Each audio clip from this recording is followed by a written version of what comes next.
just concluded the meeting with the leaders of the Kasi Student Union. In the meeting, our Deputy Chief Ministers and senior officials of the government were present. And from the Kasi Students Union, their senior leadership had come to discuss on the 5 agendas that were given to the government, and point by point we discussed on all the issues that were mentioned. The first agenda was regarding the public hearing of Shree Cement and their demand that it should be cancelled or scrapped. I shared with the members of the union that the government has to bring in private investment for the economic growth that we would like to see. And accordingly, when the proposal came from Shree Cement to set up an industry here, it was a positive step. Shree Cement is the second largest producer of cement in the country and a very reputed organization. After following the basic procedures of the basic applications, the process of public hearing as per law is required. And therefore all the procedures were conducted and the public hearing was done.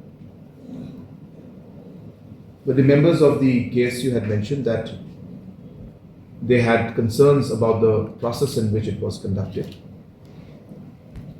and that certain steps were taken to stop certain people from coming, and also certain concerns regarding environmental issues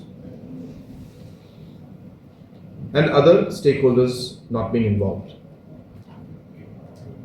And hence we came to the conclusion that we will be putting up a fact-finding committee headed by a senior official from the government, independent of the district administration, and few members will be part of that fact-finding committee.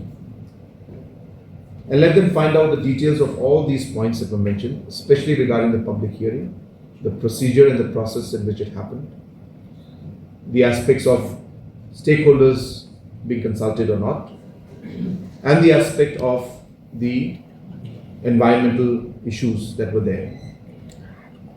And until that time, till the fact-finding committee completes its work, things will be on status quo and no further work will proceed and everything will be stopped, and the fact-finding committee will be allowed to first do its fact-finding and submit its report and its findings.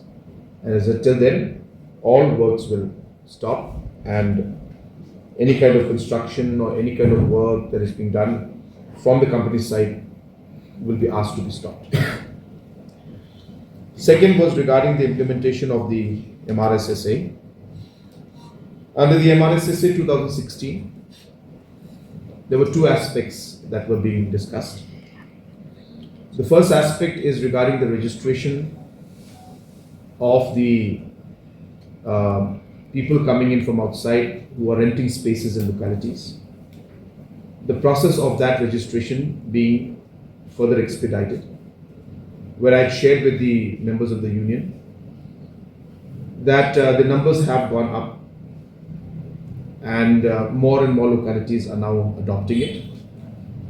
Process is tedious because localities are asking for financial support, they're asking for infrastructural support, they're asking for computers, data entry operators, which in a small scale of 100, 200, 500 may be possible from our side.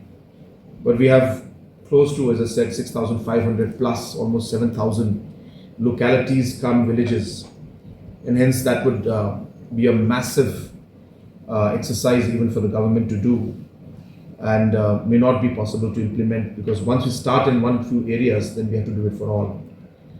And therefore, we need to work with the localities and the headmans and the Rangbah development committee members to be able to share the responsibility. So I had shared with the union members that that is a challenge because of which we could not expand at the rate that we would want to. But because of the advancement in technology, we are now being able to create an app which will use any basic mobile, which will allow scanning of the face as well as the data, documents, and entry of 3, 4, 5 basic fields, and upload that particular information through the phone itself into a centralized database.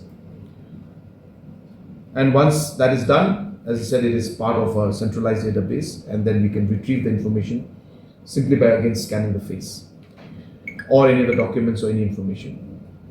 So that aspect has also been shared, and I told them that we are hopeful that this will be rolling out soon. But as I said, it will still take time for us to scale it up at the state level, but it will definitely help in increasing the pace of registration and implementation of the Act. The second aspect was regarding the facilitation centers, and I've mentioned to the members of the union that the Umling center, where the construction was going on, was meant to have the facilitation center in it. There was a miscommunication where the word food court was used, and hence there was a feeling amongst the union members that that is going to be converted into a food court. Yes, there will be food court, but the first part of the building was actually going to be a facilitation center. And in the COVID time, the office space was about 300 square feet. This is going to be about 1,000 square feet with a further expansion of 2,000 in the days to come. So there's enough space, and we've decided that there will be a joint inspection by the district administration and some of the members to see those aspects. I have agreed to that, and based on that, we'll be able to move forward. And we expect that once the construction resumes once again, that in a matter of 2 to 3 months, the construction should be done, at least of the facilitation center. And before Christmas, we should be able to actually operationalize the facilitation center at the Umling point. And further, in Ratachera and in Atyabari, we are yet to identify the land. Because government does not have land there, we'll have to buy land. So I have told the members of the union that we will be pursuing that, but let us start the Umling one first, and that communication was made to them, and we are expecting that before Christmas we should be able to open the facilitation center in Umling.